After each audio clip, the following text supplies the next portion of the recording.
श्रीमती मालती देवी एक अनुभवी और अनुशासन प्रिय सास है, जो अपने बेटे अमित और बहू प्रिया के साथ रहती है। मालती देवी ने जीवन भर अपने परिवार को संभालते हुए कई उतार चढ़ाव देखे हैं। उनकी उम्मीदें और परंपराओं से जुड़ी धारणाएं गहरी है। वहीं प्रिया एक आधुनिक विचारों वाली लड़की है, जो पढ़ी लिखी और आत्मनिर्भर है। वह घर के काम और ऑफिस दोनों जिम्मेदारियों को बखूबी निभाती है। शुरुआत में मालती देवी और प्रिया के बीच कई बार टकराव होता है। सास को लगता है कि बहू को घर के रीति रिवाजों और परंपराओं का पालन करना चाहिए, जबकि प्रिया अपने तरीके से जीवन जीने में विश्वास रखती है।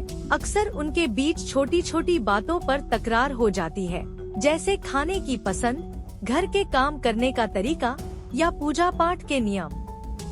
एक दिन प्रिया को ऑफिस से देर रात घर लौटने में देरी हो जाती है। मालती देवी चिंतित हो जाती है और गुस्से में प्रिया पर ताने कसने लगती है। प्रिया थकी हुई होती है और बात बिगड़ जाती है। उस रात दोनों के बीच की खामोशी भारी हो जाती है। कुछ दिनों बाद मालती देवी अचानक बीमार पड़ जाती है। प्रिया उनकी देखभाल में कोई कसर नहीं छोड़ती। वह ऑफिस का काम छोड़कर सास के पास रहती है, उनकी दवाइयों का ध्यान रखती है और उन्हें प्यार से संभालती है। धीरे धीरे मालती देवी को एहसास होता है कि प्रिया उनके प्रति कितनी समर्पित है। उनकी बीमारी के दौरान प्रिया ने भी अपनी सास को बेहतर समझने की कोशिश की। उसे महसूस हुआ कि मालती देवी का सख्त व्यवहार उनके अनुभव और परिवार के प्रति उनकी गहरी चिंता का परिणाम है। दोनों ने एक दूसरे की भावनाओं और सोच को समझने का प्रयास किया।